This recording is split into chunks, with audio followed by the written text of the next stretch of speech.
Lime juice സാധാരണ വീട്ടിൽ തയ്യാറാക്കുമ്പോൾ കൂൾ ബാർ എന്നൊക്കെ കിട്ടുന്ന ആ പെർഫെക്റ്റ് ടേസ്റ്റ് കിട്ടാറില്ല. കൂൾ ബാർ ലൈം ജ്യൂസിൻ്റെ ആ രുചി രഹസ്യം എന്താണെന്ന് നോക്കാം. ഞാൻ അക്ബർ, വെൽക്കം ടു രുചി ലാബ്. ആദ്യം തന്നെ ഇതിലേക്ക് വേണ്ട അണ്ടിപ്പരിപ്പ് ഒന്ന് വെള്ളത്തിൽ സോക്ക് ചെയ്യണം. ഞാൻ അത്യാവശ്യം വലിയ സൈസുള്ള ഒരു ചെറുനാരങ്ങ എടുത്തിട്ടുണ്ട്. ഇത് 8 പീസുകളായിട്ട് കട്ട് ചെയ്തെടുക്കുക. ഇതുപോലെ കുരു മാറ്റുന്നതാണ് നല്ലത്. ഇനി നമുക്ക് അരഞ്ച് നീളത്തിലുള്ള ഇഞ്ചി ഇതുപോലെ ഒന്ന് സ്ലൈസ് ചെയ്യാം. ഇഞ്ചി കൂടുതൽ ചേർക്കരുത്, ടേസ്റ്റ് മാറിപ്പോവും.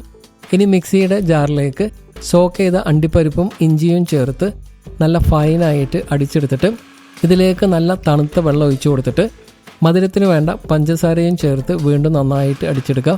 ഇനി കുറച്ച് ഐസ് ക്യൂബ്സും നാരങ്ങ കട്ട് ചെയ്തതും ചേർത്ത് മിക്സിയുടെ പൾസ് ബട്ടൺ അഥവാ ബാക്ക് സ്പീഡ് യൂസ് ചെയ്തിട്ട് 4-5 തവണ മാത്രം നിർത്തി അടിച്ചെടുക്കുക. ഇതിൻ്റെ തൊലി അടിഞ്ഞു പോരുത്, കയ്പ്പ് ടേസ്റ്റ് ഉണ്ടാവും. തൊലിയൊന്നും അടിഞ്ഞു പോയിട്ടില്ല. ഇനി ഒരു അരിപ്പ വെച്ച് ഇതൊന്ന് അരിച്ചെടുത്തതിന് ശേഷം 2 ഗ്ലാസ് എടുത്ത് വെച്ചിട്ട് അതിലേക്ക് ഐസ് ക്യൂബ്സ് ചേർത്ത് ലൈം ജ്യൂസ് അതിലേക്ക് ഒഴിച്ച് സെർവ് ചെയ്യാം. ഇതുപോലുള്ള ടേസ്റ്റി റെസിപ്പികൾക്ക് വേണ്ടിയിട്ട് ചാനൽ സബ്സ്ക്രൈബ് ചെയ്യാം. ഇതിൻ്റെ ഒരു ഡീറ്റെയിൽഡ് റെസിപ്പി വീഡിയോ താഴെ ലിങ്കിൽ ക്ലിക്ക് ചെയ്ത് കാണാം.